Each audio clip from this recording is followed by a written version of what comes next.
मंथन न्यूज़ हमेशा आपके साथ। शहर की 15 से अधिक प्रायोजना अपूर्ण पड़ी है। इन योजनाओं को लेकर मंथन न्यूज़ द्वारा आज वरिष्ठ पत्रकार जिला प्रेस क्लब अध्यक्ष ब्रजेश जोशी जी से खास चर्चा की। आइए सुनते हैं क्या कहते हैं श्री जोशी जी। सचिन जी, आपने एक बहुत ही सामयिक और महत्वपूर्ण मुद्दा उठाया है और इस विषय में मैं कुछ बड़ी खुल के आपसे बात करना चाहता हूँ। दरअसल हमारे इस क्षेत्र में पिछले 1.5 से 2 दशकों में विकास के नाम पर सिर्फ सुर्खियां बटोरी जाती है। बड़ी बड़ी योजनाओं का ढिंडोरा पीट कर केवल वाई लूटी जाती है। कहा जा सकता है कि नगर का विकास नहीं बल्कि इन योजनाओं के माध्यम से राजनीतिक लोग अपना राजनीतिक विकास करते हैं और नगर जो है वो विकास की राह ही देखता रह जाता है। हम जहां पहले खड़े थे वहीं के वहीं खड़े रह जाते हैं।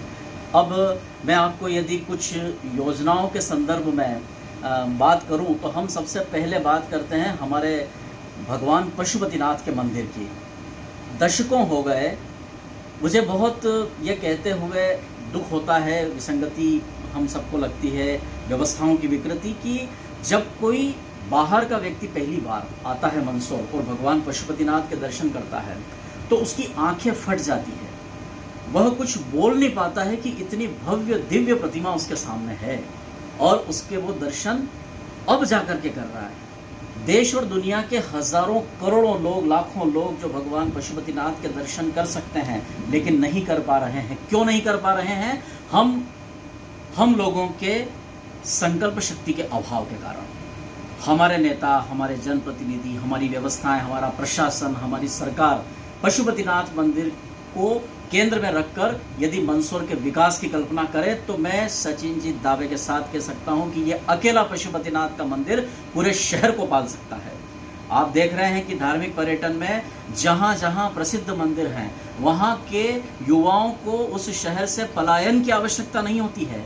बहुत महत्वपूर्ण और गंभीर बात बोल रहा हूं कि 12वीं कक्षा उत्तीर्ण होने के बाद कोई भी विद्यार्थी या उनके अभिभावक अपने बच्चों को इस शहर में नहीं रहने देना चाहते क्योंकि वे सोचते हैं कि यहाँ पर कोई स्कोप नहीं है, कोई कैरियर नहीं है। तो उन लोगों को हमेशा बाहर कहीं अपने कैरियर की तलाश में जाना पड़ता है। ये कितनी बड़ी विसंगति है। पशुपतिनाथ मंदिर को यदि हम देश के पर्यटनीय मानचित्र पर लाएं, धार्मिक मानचित्र पर लाएं तो ये अकेला मंदिर इस शहर को पाल सकता है, यहाँ के युवाओं को रोजगार दे सकता है। हम पशुपतिनाथ मंदिर ट्रस्ट के माध्यम से, हालांकि मेडिकल कॉलेज की स्थापना की घोषणा हुई है लेकिन ये तो बहुत पहले हो जाता यदि हम सब चाहते। आज तिरुपति ट्रस्ट के 18 विश्वविद्यालय चलते हैं। आज समीप के सांवरिया जी जो मंडपिया में है, इस ट्रस्ट के माध्यम से इतनी कल्याणकारी योजनाएं चलती हैं कि हम आपको कह नहीं सकते। दूसरी बात, पशुपतिनाथ के ही ठीक नीचे बहने वाली पवित्र सरिला शिवना। ऐसा संयोग बहुत कम लोगों को मिलता है। बड़े नसीब वाले होते हैं वो शहर जिन्हें नदियां नसीब होती है और हमारे शहर को नदी नसीब है लेकिन हमको इसकी कद्र नहीं। सिर्फ योजनाएं योजनाएं योजनाएं, केवल कागजों की योजनाओं में ही शिवना की लहरें हमेशा अटकेलियां कर रही है, हकीकत के रूप में सामने नहीं आ पाती। हमारे शहर के जिम्मेदार और जागरूक सामाजिक कार्यकर्ता हर साल तगारियां उठाते हैं उस शिवना नदी में। हमें मालूम है और उन्हें भी मालूम है कि उनकी तगारियां उठाने से शिवना शुद्ध साफ नहीं हो सकती, लेकिन वे जिम्मेदारों की आंखें खोलना चाहते हैं लेकिन उनकी आंखें नहीं खुलती। कई तरह की योजनाओं के आधार के साथ साथ एक योजना और हफ्ते भर पहले कोई भोपाल से टीम आई थी, नगर पालिका में बड़े बड़े नक्शे सामने रखकर बनाए गए हैं, पर जब तक ये साकार नहीं होती हम कुछ नहीं कह सकते। नदी आयोग में हमारी शिवना नदी को 20 साल पहले लिया गया था, आज तक उसका कुछ नहीं हुआ। तो शिव और शिवना, जब तक हम इनकी कद्र नहीं करेंगे मंदसौर शहर में विकास की और दूसरी चीजों पर हम ध्यान ही नहीं दे पाएंगे। हमारे यहाँ यदि चंबल से मंदसौर पानी लाने की बड़ी ही बहुप्रतीक्षित योजना यदि कहीं ना कहीं घूम रही है तो वो क्या वजह है कि फाइलों में ही अटकी हुई है, क्यों नहीं सामने आ पाती? क्यों सब्जबाग दिखाया जाता है हमें कि चंबल का पानी मंदसौर आ रहा है? क्या वजह है कि ये सब चीजें नहीं हो पा रही?